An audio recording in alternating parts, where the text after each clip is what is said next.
그 몰입이라고 하는 그 주제를 이제 대중화시킨 그 석학 그 미하이 칙센트미하이라는 교수가 있습니다. 그 플로우 그다음에 몰입의 즐거움이라고 유명한 책을 썼는데요.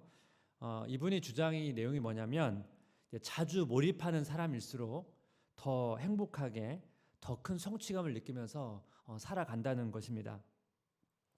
이 교수가 쓴 또 다른 책이 하나 있는데 달리기 몰입의 즐거움이라는 책에서 한 사례를 이렇게 소개를 합니다. 그 쉘비 하야트라고 하는 이제 고등학교 크로스 컨트리 선수인데 이 폐렴에 걸린 거예요. 근데 이 폐렴에 걸려서 뭐 약도 먹고 뭐 치료도 해봤는데 잘 낫지가 않는 거예요.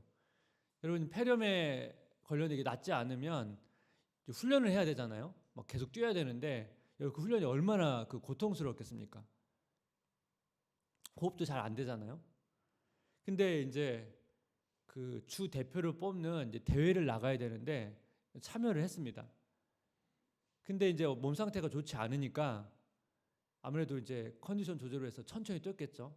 처음에는 이제 거의 이제 뒤쪽에서 달리고 있다가 달리는 어느 순간에 갑자기 이제 그 몸 상태가 좀 기분이 좋아지면서 뭔가 이게 기분이 뭔가 업되는 그런 느낌을 받았습니다. 그래서 속도를 막 내기 시작한 거예요. 근데 사실 이렇게 속도를 내면 부담이 되잖아요. 본인 몸 상태가 있었으니까. 근데 이번 컨디션이 안 좋아지는 게 아니고 더 좋아지는 거예요. 뛰면 뛸수록. 그러면서 이제 컨디션이 좋아지니까 가속을 내서 한 명씩 추월해 가면서 결국 4등으로 들어왔거든요. 그래서 이제 주 대표에 뽑히게 됐습니다. 그 인터뷰에 이런 얘기를 합니다. 사실 저도 이해가 안 가지만 이번 경기는 그동안 출전했던 그 어떤 경기보다 수월했어요. 호흡과 몸 상태, 다리가 마치 그대로 영원히 달릴 수 있을 것처럼 느껴졌거든요. 지금 뭐 폐렴 걸려서 아직 회복도 안 된 상태인데다가 사실 훈련도 제대로 소화를 못 했는데 이 달리는 도중에 어느 순간에 이제 몰입을 하고 그것에 막 즐기기 시작하니까 어떤 자신의 한계를 이렇게 뛰어넘으면서 자기가 그동안 경험하지 못했던 그런 기쁨 그리고 그 성취를 맛봤다는 겁니다. 그 한국 기자 출신의 김준영 씨의 달리기의 힘이라는 책이 있는데 이분이 기자 생활 한 30년 했는데 이분이 이제 기자 생활 워낙 바쁘다 보니까 어느 순간부터 이제 달리기를 이제 하기 시작했습니다. 그래서 한 20년 동안 장거리 달리기를 했거든요. 그래서 그 20년 동안 달리기 한 것을 느끼면서 경험한 것을 쓴 에세이인데 이 책 내용 중에 이런 게 있습니다. 달리기는 다리가 아니라 가슴으로 하는 것이다. 두 발보다 먼저 심장이 뛰어야 하는 것이다. 평안한 웰빙이 아니라 땀 뻘뻘 흘리는 건강함이 진짜 행복이다.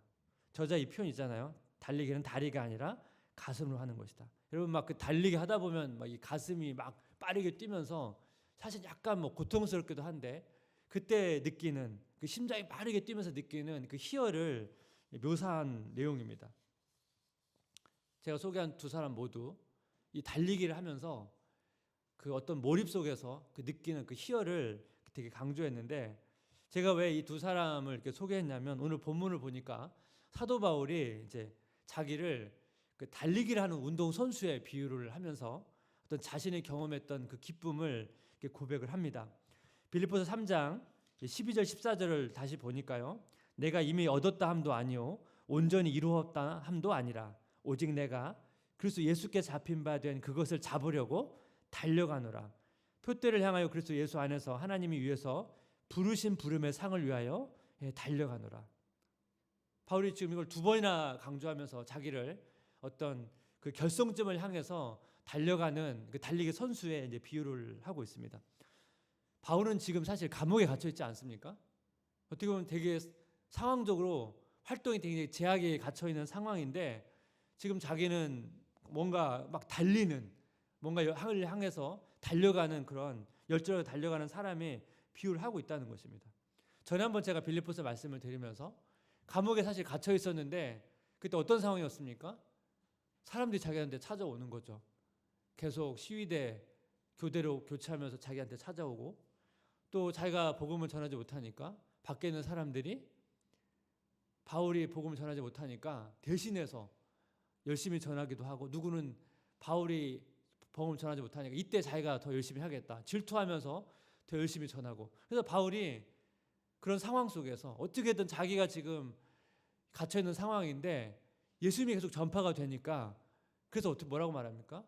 전파되는 것은 그리스도니 자기가 기뻐한다고 그렇게 고백하지 않습니까? 지금 바울이 사실 그런 감격으로 이 편지를 쓰고 있거든요. 근데 여러분, 질문이 필요해요. 바울은 왜 지금 이렇게 달려간다는 말을 이렇게 강조하면서 쓰고 있을까? 이걸 이해하기 위해서는 오늘 본문에서 또 반복되는 또 중요한 표현이 하나가 있습니다. 이 단어를 우리가 기억해야 되는데, 그 단어가 붙잡다라는 단어입니다. 붙잡다. 12절 13절을 보면 이 단어를 3번이나 이제 반복해서 쓰는데, 한번 같이 한번 읽어볼까요? 내가 이미 얻었다함도 아니요 온전히 이루었다함도 아니라 잡으려고 달려가노라. 형제들아, 나는 아직 내가 잡은 줄로 여기지 아니하고 오직 한 일, 즉 뒤에 있는 것을 잊어버리고 앞에 있는 것을 잡으려고. 이 3번이나 반복됐죠. 이 단어가 굉장히 이제 중요한, 어떻게 보면 사도 바울로 하여금 달리게 만드는 그 원동력이 되는 게 이 단어인데, 그럼 먼저는 뭐냐면 20절 보면 먼저는 수동이에요. 그리스도 예수께 잡혔다는 거예요. 바울은 지금 예수님께 자기가 사로잡혔다는 것입니다. 그럼 이게 무슨 의미인가? 바울이 예수님께 사로잡혔다는 게 뭔가? 사실 바울이 그리스도를 핍박하기 위해서 가는 중에 예수님이 사실 사도 바울을 만나줬습니다. 담에서 도상에서, 그렇죠? 그때부터 사도 바울은 그리스도의 은혜에 사로잡혔죠. 그리스도를 발견했습니다. 그리고 예수님에 대해서 깨닫게 되고, 지난주에 말씀드린 것처럼 그리스도를 아는 지식을 추구했습니다. 바울은 그동안 자신이 하나님을 위해서 모든 것을 했다고 자기는 생각했는데, 예수님을 발견하고 나니까 자기가 이전에 했던 모든 삶이 결국은 자기 의를 위한, 자기 자신을 위한 삶이었다는 것을 발견하게 된 거죠. 그래서 이전에도 사실 열정을 다해서 달렸지만 이제 뭐예요? 방향을 다시 수정해서 이제 그리스도를 향해서 자기는 지금 뭐예요? 달려간다고 말합니다. 그러면서 13절에서 뭐냐면 자기는 아직 그것을 잡지 않았다는 거예요. 지금도 자기는 그것을 향해서 잡으려고 달려가고 있다는 것입니다. 사실 이 말은 뒤에 가서도 설명을 드리겠지만 어떻게 보면 우리가 구원의 완성을 이야기하고 있는 내용입니다. 사실 우리도 다 예수님을 만나서 인생의 목적이 바뀌었죠. 그전에는 다 우리가 자기 자신을 위해서 살았다면 예수를 만나서 지금은 다 우리는 그리스도를 위해서 사는 삶입니다. 제가 전에도 말씀드린 것처럼 우리 신앙은 마라톤이라고 말씀을 드렸죠. 그래서 우리는 사실 지금 달려가고 있는 거거든요. 매일매일 그 신앙의 목표를 향해서, 결정점을 향해서 달려가는 존재거든요. 그래서 오늘은 이 신앙의 경주를 하는 과정에서, 이 달려가는 과정에서 필요한 자세 2가지를 좀 나누려고 하는데, 첫 번째는 뭐냐면 과거에 매이지 않는 삶입니다. 과거에 매이지 않는 삶. 빌립보서 3장 13절을 다시 보니까 형제들아, 나는 아직 내가 잡은 줄로 여기지 아니하고 오직 한 일, 즉 뒤에 있는 것을 잊어버리고 앞에 있는 것을 잡으려고. 지금 바울은 아직 내가 잡은 줄로 여기지 않는다.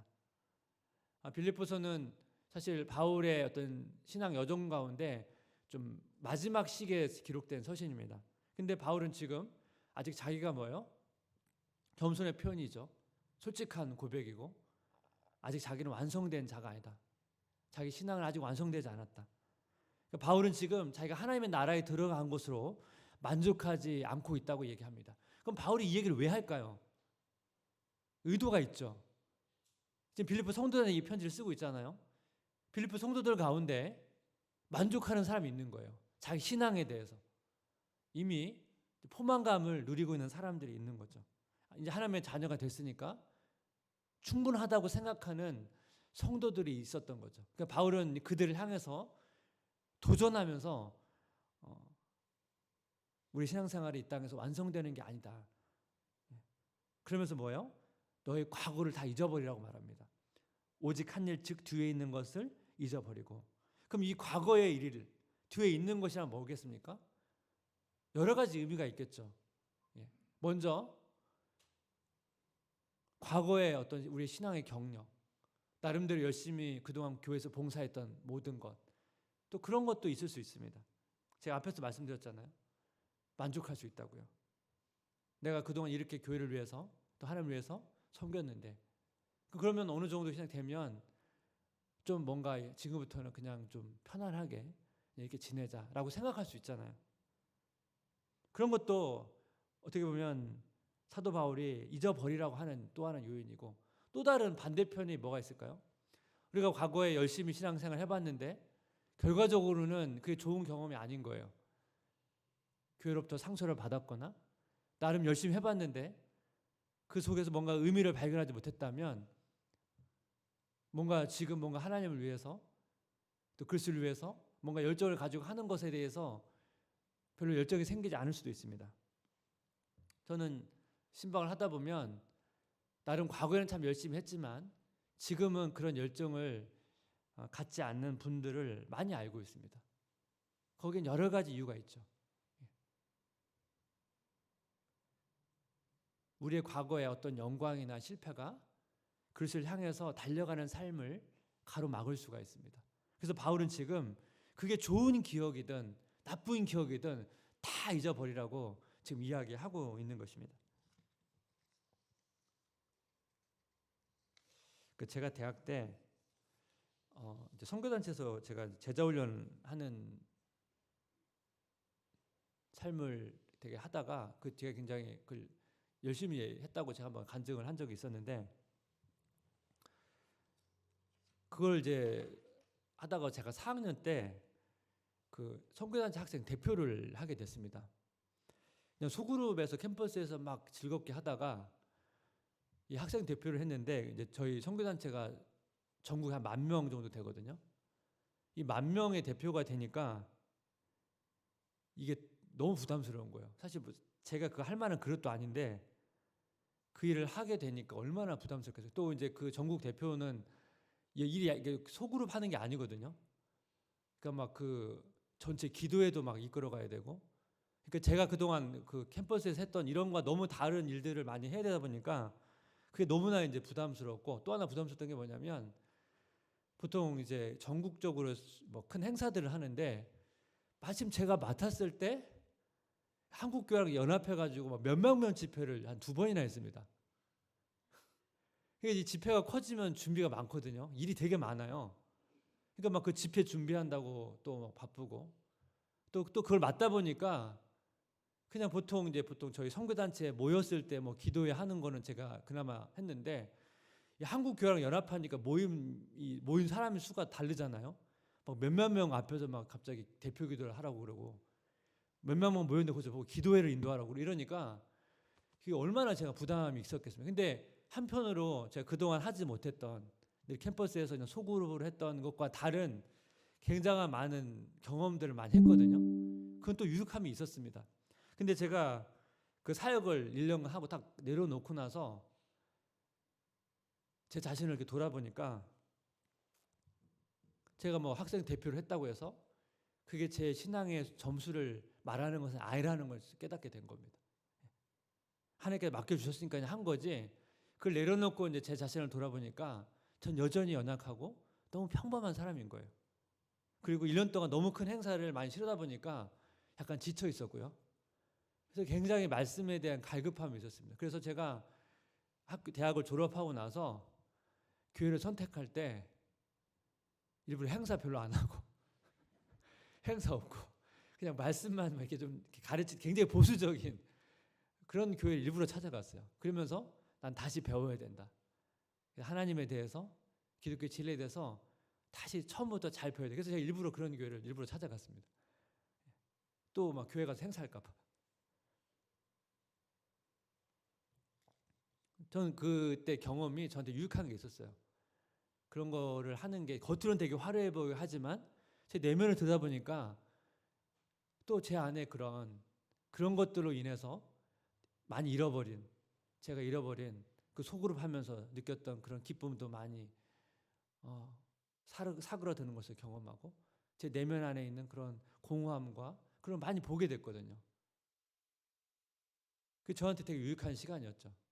그런 것이 겉은 되게 화려하지만 그것이 정말 기독교의 본질은 아닐 수 있겠다는 생각을 한 겁니다. 제가 그런 거를 뭐 성숙했다면 두 가지를 다 잘했을 텐데 대학생 제가 그 정도 아니었던 것 같아요. 제 그릇이 아니다 보니까 저는 그걸 하면서 저는 사실은 어떻게 보면 제가 그동안 누렸던 것을 많이 저는 좀 잃었던 것 같습니다.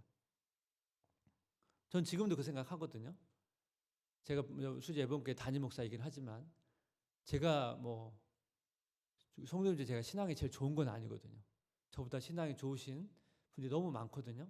저는 이렇게 성도님 이렇게 신방하고 또 만나면서 제가 정말 본받고 싶은 분들을 제가 많이 이제 만나게 됩니다. 저는 지금 성장하는 그리스도인입니다. 제 목표는 이전보다 작년보다 조금 더 나은 그리스도인이 되는 거고 작년보다 조금 더 하나님을 더 잘 알고 싶은 거고 조금 더 하나님의 은혜를 누리고 싶은 게 사실 제 목회자로서의 제 개인적인 가장 소원이고요. 그 다음에 이제 어떻게 보면 이 교회 성도들을 잘 목양하는 거죠. 왜냐하면 제가 성장하지 않고 어떻게 성도님들을 목양할 수 있겠습니까? 그래서 저는 그런 간절한 소원함이 있어요. 제가 성장하고 제가 또 하나님을 알아가고 은혜를 누려야 그걸 나눠줄 수 있기 때문에 제가 이게 없이 성도님한테 나눠준다는 건 다 어떻게 보면 똑같이 제가 예전에 놓쳤던 그 삶을 반복하는 거잖아요. 그러기 위해서는 제 과거를 다 잊어야 돼요. 다시 리셋하고 다시 새롭게 제가 하나님의 말씀을 배우는 그런 자세로 임하려고 제가 애를 쓰고 있습니다. 소용도 마찬가지죠. 소용도 여러분 과거를 다 잊으세요. 그 과거가 여러분 뭔가 정말 좋았던 그 신앙의 경력이라 할지라도 또 잊으시고 또 과거 여러분 신앙생활 하면서 너무나 많은 또 실망과 또 상처 때문에 뭔가 교회를 위해서 하나님을 위해서 뭔가 이렇게 열심히 하려고 할 때마다 선뜻 이렇게 마음이 닫혀버리고 뭔가 자꾸 이제 움츠러들게 하는 그런 여러분 과거에 어떤 아픈 상처들이 있다면 그걸 다 잊으십시오. 그리고 지금 달려가고 있잖아요. 지금 달려가면서 그 하나님을 향해서 몰입하면서 지금의 그 희열을 느끼셔야 됩니다. 그것이 오늘 첫 번째 사도 바울이 말하고 싶은 핵심입니다. 두 번째, 신앙의 경주에서 필요한 자세 두 번째는 뭐냐면 결승점을 향해서 열정으로 달려가는 삶입니다. 빌립보 3장 14절 말씀을 보니까 표대를 향하여 그리스도 예수 안에서 하나님이 위에서 부르신 부름의 상을 위하여 달려가노라. 여기 표대라는 단어가 나오죠. 이 단어가 원래 뜻이 목표라는 단어인데 달리기로 말하면 결승점 이렇게 해석을 할 수 있을 것 같습니다. 지금 사도 바울이 그 결승점을 향해서 달려간다고 말하는데 원래 이 달려간다는 이 단어가 그냥 달린다는 의미도 있지만 이 단어가 원래 가지고 있는 의미는 뭐냐면 어떤 목적을 향해서 열정적으로 추구하다는 단어입니다. 이 단어 의미가 원래 어떤 목적을 향해서 열정을 가지고 추구하는 그런 의미를 가진 단어거든요. 그래서 이 단어의 뉘앙스가 쉽게 말하면 달리기를 향하면 막 전력 질주 하잖아요. 100m 달리기 같은 경우는 그런 단어입니다. 제가 이제 이 단어를 떠올리면서 생각났던 두 개의 장면이 있었는데 첫 번째 동물의 왕국. 동물의 왕국 보면 보통 소개할 때 제일 빠른 동물을 치타 소개를 하거든요. 이 치타의 장점이 뭐냐면 굉장히 빠르고 단점이 이제 오래를 못 뜁니다. 그래서 치타가 주로 이제 가만히 있다가 먹잇감을 노리면 빠른 시간에 잡아야지 그때 못 잡으면 이제 오래 못 달려요. 그래가지고 놓치거든요. 그래서 먹잇감을 보고 한순간에 빠른 시간을 막 전력 질주해가지고 먹잇감 막 돌진하거든요. 그런 의미를 가지고 있고 또 하나 생각났던 게 뭐냐면 쇼트트랙을 보시면 여러분 그 마지막 그 결승점 할 때 이게 육상으로 좀 달리 쇼트트랙은 스케이트 날을 먼저 내밉니다. 스케이트 날이 먼저 들어온 사람대로 순위를 매기거든요. 그래서 선수들이 마지막 그 바퀴에 돌면서 전력 질주하잖아요. 그 다음에 마지막 뭡니까? 스케이트 날을 쭉 밀면서 막 들어가거든요. 그러니까 뭔가 최선을 다해서 막 달려가면서 좀 더 그 0.01초라도 먼저 들어가려고 스케이트 날을 확 밀거든요. 그게 선수가 가지고 있는 그 달리면서 조금이라도 더 빨리 가려고 하는 그 뉘앙스가 이 단어가 가지고 있는 뉘앙스입니다. 어떤 목표를 향해서 열정을 다해서 달려가는 그 의미거든요. 이 단어가 가진 또 하나 재미있는 의미가 있는데, 이 단어가 부정적으로 쓰일 때 어떤 의미가 있냐면, 한번 본문을 같이 보겠습니다. 사도행전 9장 4절 한번 같이 읽어볼까요? 땅에 엎드러져 들음에 소리가 일서 이르시되 사울아 사울아 내가 어찌하여 나를 박해하느냐 하시거늘. 보이시죠? 단어가 박해하다는 단어랑 같은 단어예요. 사도 바울이 예수님을 만나고 나서, 강한 빛을 예수님을 만나고 나서 예수님이 말하잖아요. 네가 어찌하여 나를 박해하느냐. 박해하다는 단어랑 같은 단어거든요. 왜 이 같은 단어일까요? 여러분, 박해 아무나 못해요. 열정이 없으면 박해 못해요. 보통 우리가 그렇게 말하면 그냥 내버려 두자 이렇게 하잖아요. 하지만 이런 사람들은 내버려 못 두는 사람이거든요. 열정이 있어야 누군가를 박해하지, 열정이 없으면 박해도 못해요.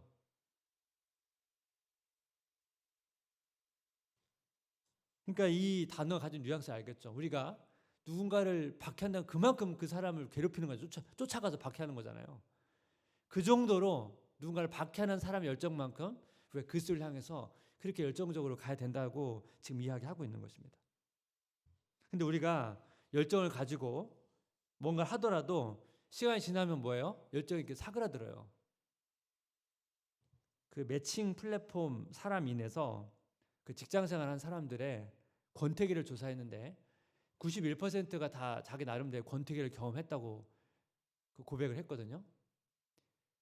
그 고백한 사람들 중에 직장 3년차 때 가장 권태기가 심했다고 고백을 했습니다. 그래서 여러분 이런 얘기 들어보셨나요? 3년, 6년, 9년, 3년 간격으로 권태기가 온다고 하는 그런 견해가 있는데, 이것이 정확한지는 잘 모르겠는데, 제가 이제 이 설문조사를 보고 나서 이 3년 차가 가장 크다는 결과를 보고 그 견해가 어느 정도 일리가 있는 것 같습니다. 그래서 이 권태기의 가장 큰 원인이 뭔가를 분석해 봤더니 직장에서 계속 반복되는 업무에 대한 지루함, 이게 60%예요. 이게 가장 큰 권태감을 가져오는 원인이라는 것입니다. 그러고 보면 사실 우리의 삶이 다 비슷하지 않나요? 집안일도 다 반복되고, 직장 생활도 한 1년 하고 그 다음부터는 대부분 반복되고, 신앙생활도 사실 비슷하잖아요. 반복하잖아요. 그래서 이런 권태기가 찾아오면 영적인 생활에 영향을 미치기도 하고, 또 영적인 권태감이 오면 또 이것이 우리 일상에 영향을 미치기도 하고, 이것이 양쪽으로 계속 영향을 주거든요. 그럼 어떻게 하면 이 영적인 권태기에서 우리가 벗어날 수 있을까요? 어떻게 하면 우리가 바울처럼 이 감옥에 있는 상황에서도 그렇게 열정을 가지고 하나님을 향해서 달려갈 수 있을까요? 사실 지난주에 답이 좀 있습니다. 바울은 그게 어느 상황이든 간에 자기는 뭐예요? 그리스도를 아는 지식을 추구해 간다고 하잖아요. 그러면서 바울은 자기 어떤 영적인 지경을 넓혀가고 있지 않습니까? 밖에서도 복음을 전했고 감옥에서도 복음을 전할 수 있다는, 그러니까 자기가 경험하지 못했던, 보통 사람들이면 감옥 되면 이게 다 안 되는구나, 다 좌절하고 절망했을 텐데 바울은 그 상황에서도 복음이 전할 수 있다는 것, 또 내가 전하지 못하지만 다른 사람들이 복음을 열심히 전하는 과정을 통해서도 기뻐하고 감격하고, 그러니까 사도 바울 영적인 지경이 넓혀져 가는 거예요. 그러니까 사도 바울이 감옥에서 권태감이 안 되는 거죠. 우리도 똑같이 우리 영적인 지경을 넓혀 가야 됩니다. 그래야 우리가 이 권태감에서 벗어날 수가 있습니다. 제가 전에 책을 별로 안 좋아한다고 말씀을 드렸더니 어느 성도가 목사님이 설교할 때 거짓말 하시냐고. 근데 제가 이 말이 진실인 게, 제가 이제 그 몸이 좀 되게 안 좋았을 때가 있었거든요. 사역하다가 이제 워낙 좀 그때 좀 지치기도 했고 좀 이제 몸이 좀 좋지 않아 가지고, 근데 그때 제가 처음으로 느꼈던 게 몸이 너무 안 좋아지니까 책을 못 읽겠더라고요. 그래서 제가 책을 안 좋아하는 거 그때 알았어요. 책 읽으면 치유될 줄 알았는데 책이 안 읽히더라고요. 그래서 이제 설교자가 책을 못 본다는 건 사실 굉장히 난감하거든요. 성경책도 책이잖아요. 그래서 그때 진짜 괴로웠는데, 그래서 그때 제가 이제 책 대신 잡은 게 그림이에요. 제가 원래 이제 제가 설교 때 그림 종종 인용하잖아요. 그림을 좋아해서 그런 게 아니고 근데 책을 이제 못 보니까 대안으로 잡은 게 그림이에요. 그래서 그림 보면 이제 글이 없잖아요. 그래서 멍하니 보는 거죠, 그림을. 그럼 힐링도 되고 또 때로는 그림을 보면 또 그림에도 메시지가 있어요. 그래서 제가 그때 이제 이 그림을 이렇게 종종 시간 나서 잠시 이렇게 작품 하나씩 보고 묵상하는 거죠. 그러면서 제가 이제 좀 몸도 회복하면서 그런 시간을 가졌던 시기가 좀 있었습니다. 근데 그때 제가 깨닫던 게 뭐냐면 저 늘 이 텍스트에 되게 익숙한 사람이거든요. 근데 텍스트도 여러분 늘 읽지만 성경도 읽으면 어떤 때는 이게 되게 익숙하잖아요. 익숙하게 그 뭐 예전에 알았던 말씀을 또 읽고 이거 하면 계속 보면 알지만 이게 되게 익숙하니까 낯설어야 이게 새롭거든요. 근데 그림이 주는 효과가 뭐냐면 낯설잖아요. 그림은 제가 그동안 뭐 그림을 본 적도 없고 그러니까. 근데 이 그림을 통해서 그 속에 담겨진 안에 그림 안에 담겨진 진리가 있거든요. 근데 이게 되게 새로운 거예요. 결과적으로 똑같은 메시지긴 하지만 그림을 보니까 이렇게 새롭게 진리가 다가오더라고요. 그래서 그게 또 저한테는 또 새로운 경험이었습니다. 그걸 좋아서 한 건 아니고 할 수 없이 이게 선택한 대안이긴 한데 그러면서 또 제가 뭘 깨달았냐면 그림을 보면 또 화가들 이해하게 되잖아요. 제 화가들의 삶을 보면서 예술가들을 좀 이해하게 됐습니다. 간접적으로. 제가 IT 분야에서 직장생활을 했죠. 제 전공은 이제 공대거든요. 근데 제가 IT 분야에서 직장생활할 때 제가 국가기관에서 일을 했거든요. 출근을 국가기관으로 했습니다. 그쪽에 있는 프로젝트를 해야 되니까. 그럼 주로 이제 제가 협력해서 같이 막 대화하는 사람들이 주로 이제 국가 공무원들이거든요. 또 저희 집에는 교사가 2분이나 계세요.